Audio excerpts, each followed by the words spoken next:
Guys, welcome to week 15 of our lesson. So for this week, we will be talking about Python classes and objects. Python is an object-oriented programming language.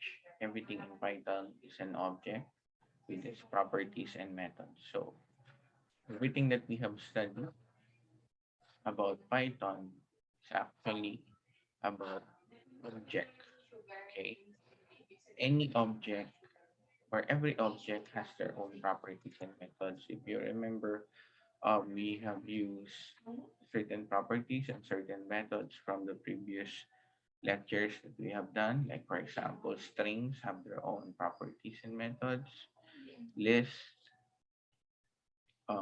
dictionaries have their own properties and methods. So they are all objects. A class is like an object constructor or a blueprint for creating objects. Now, in order for us to create objects, we need what we call classes. And these classes are the ones that help us create objects. They are considered as the blueprint. In Python, to create a class, we use the keyword class.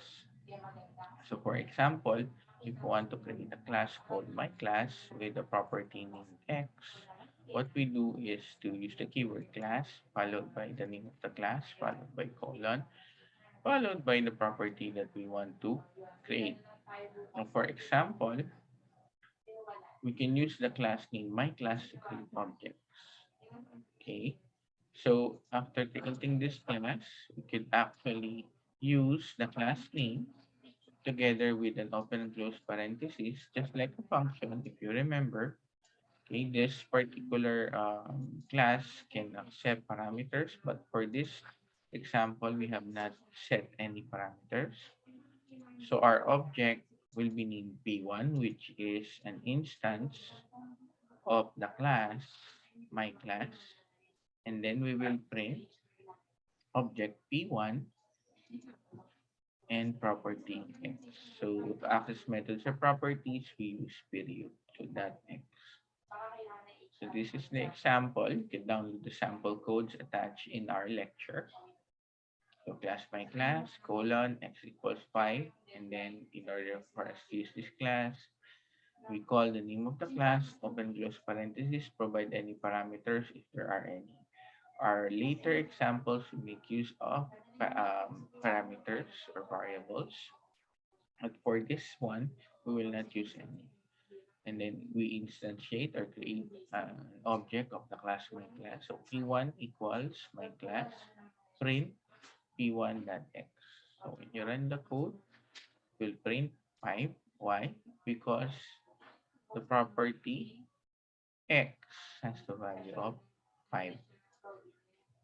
Okay. The init function. The examples above are classes and objects in their simplest form and are not really useful in real-life applications. To understand the meaning of classes, we have to understand the built-in init function.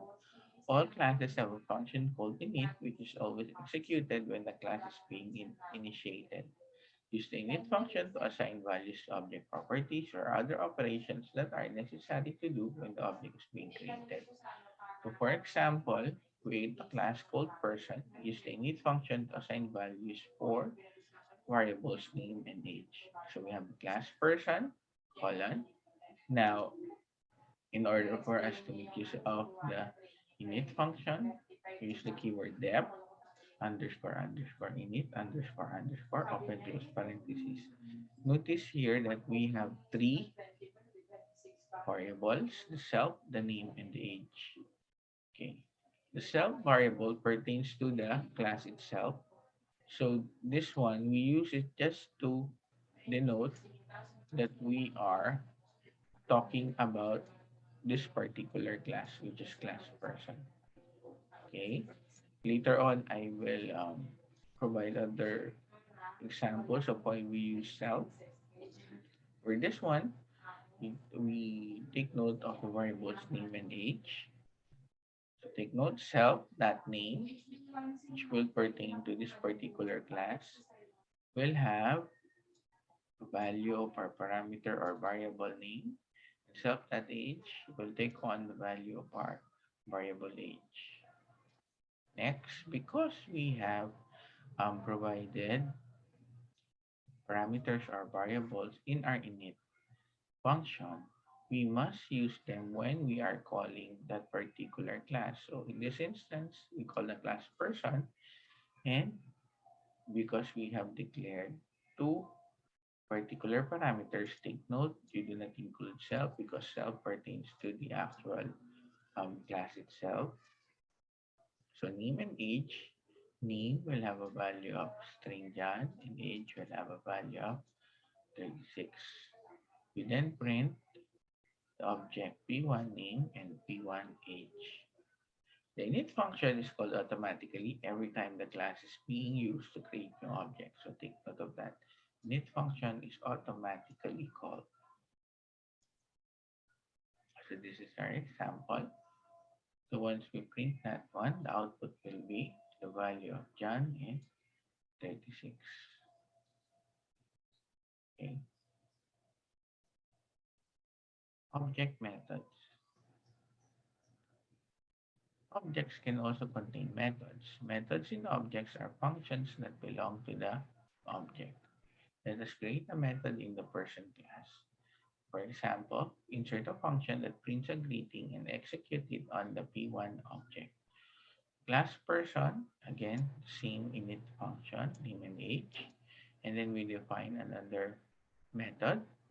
So this one is method, our own method for class person, which we call myfunc. Okay, take note, it uses parameter self, meaning we do not need to provide any variable for this one because we are just pertaining to the parameter self. Okay, so self will call on what? The value of our class here because self pertains to the actual class. The self will call self.name is the value that we have created initially when we init or initialize our class. So the function myfunc will print the value of self.name. Going to the example, we create an object P1 having John and 36 as our values, and then we call P1 that the name of the function or method, which is myfunc. So notice we did not provide any variable simply because again self pertains to the actual class itself. So this is the output.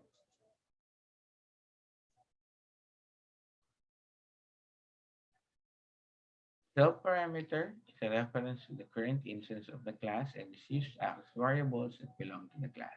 Okay, take note of that. The self parameter is a reference to the current instance of the class and is used as variables that belong to the class. It does not have to be named self.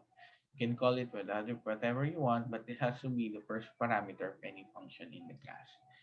So as stated here, you can actually replace self with any name as long as it is the first variable in the class. However, this is not, I repeat, this is not recommended simply because if you will change some users might get confused on the particular purpose of that particular variable. So this is the same examples that we have executed earlier, but we change under our init self to my city object and then abc in the method myfunc. Okay, but it will execute the same output. Again, this is not recommended. This is just an explanation that you could use any variable name that you want.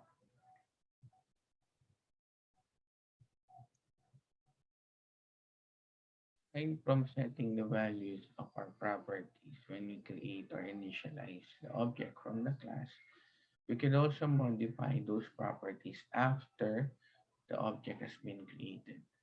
So for example, you can modify properties on objects like P1 that age is equals to 40. This is after we have already created our object.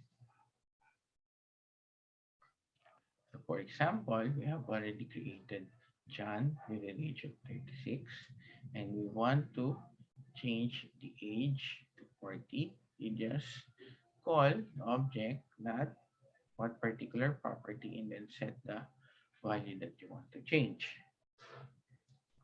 So for example,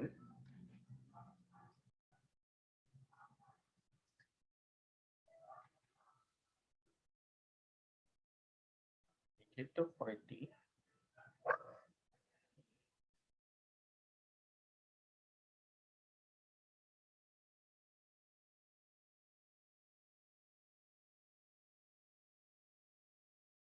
It will be changed. Now we can also delete certain properties of an object by using the del keyword. So for example, we want to delete the property of age, we use del p1.age.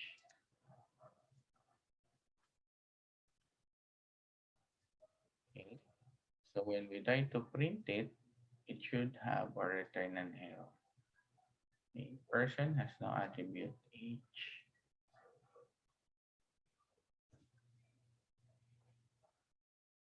We also delete the entire object by using the del keyword. For example, we want to delete p1, meaning p1 is not defined. So we have the following exercises here. Kindly try them on your own. The exercises that are included here will be some of the examples that will be included in exam. Please try to do them. Now let's take a deeper dive on classes. To understand the need for creating a class, let's consider an example. Let's say you wanted to track the number of dogs that may have different attributes like breed and age. If a list is used, the first element could be the dog's breed, while the second element could represent its age. Let's assume that there are 100 different dogs. Then how would you know which element is supposed to be which? What if you wanted to add another property to those dogs? Lack, this lacks organization and it gives the exact need for classes. Class objects. An object is an instance of a class. The class is like a blueprint, but an instance is a copy of the class with actual values. It's not an idea anymore. It's an actual dog, like a dog of breed pug who's 7 years old. You can have many dogs to create many different instances, but without a class as a guide, you would be lost, not knowing what information is required. So an object consists of the following. First, a state. It is represented by the attributes of an object. It also reflects the properties of an object. Okay. Next, behavior. It is represented by the methods of an object. It also reflects the response of an object to other objects. And lastly, identity. Gives a unique name to an object and enables one object to interact with other objects. So take note of that. Objects consist of state, which are the or attributes. These are the properties. The behavior, which are the methods. Usually they are actions, which responds or is responsible for interacting with other objects, and identity, which is the unique name. Declaring object is also called as instantiating a class. When an object is created, the class is said to be instantiated.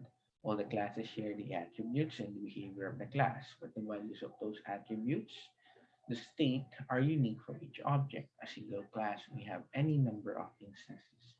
For example, a class dog can have an instance of dog 1, dog 2. Dog 1 can have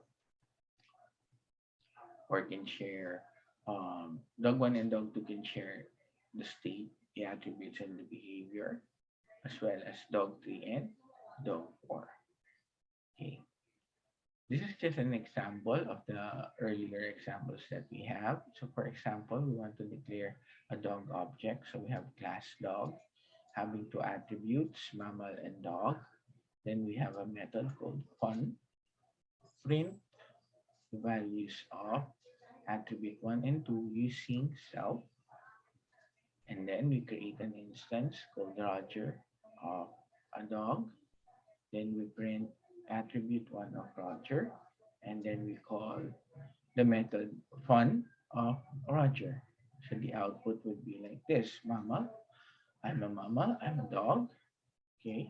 In the above example, an object is created which is basically the dog named Roger.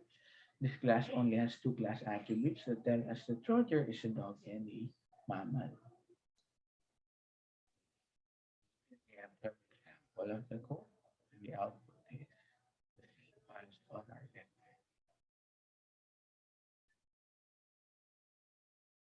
Class and instance variable. Instance variable are for data unique to each instance, and class variables are for attributes and methods shared by all instances of the class. Instance variables are variables whose value is assigned inside the constructor or method with self, whereas class variables are variables whose value is assigned in the class. Take note of that. So in this example, instance variables are this one. They are assigned inside the constructor or method.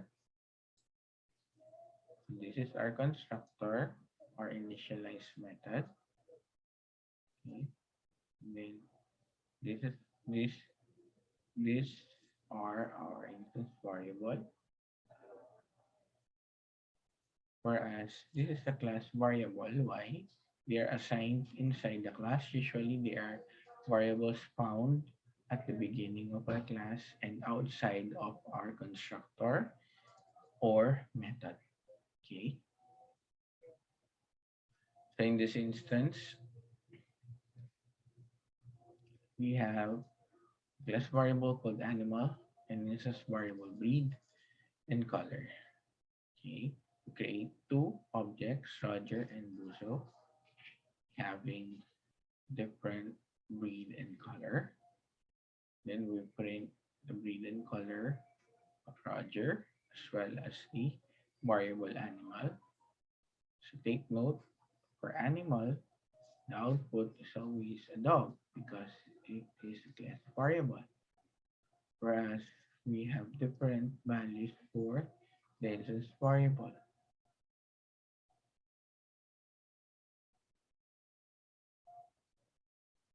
For the output, this is our output. This is another example. So this is defining instance variable using the normal method. So it's almost the same. However, what we have here is that we created a set method, which is a set color and a get color. What happens here is that we could call a method to actually change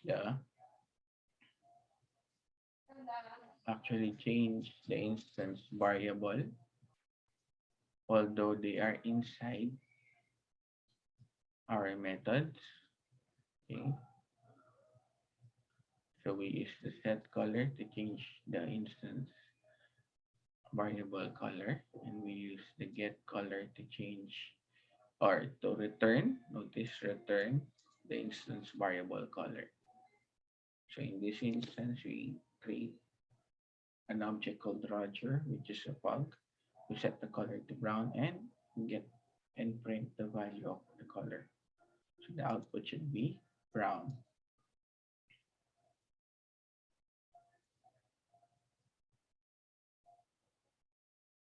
Set and get.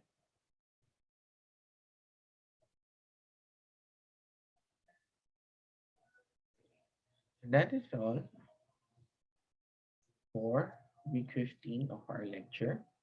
about classes and objects. Thank you.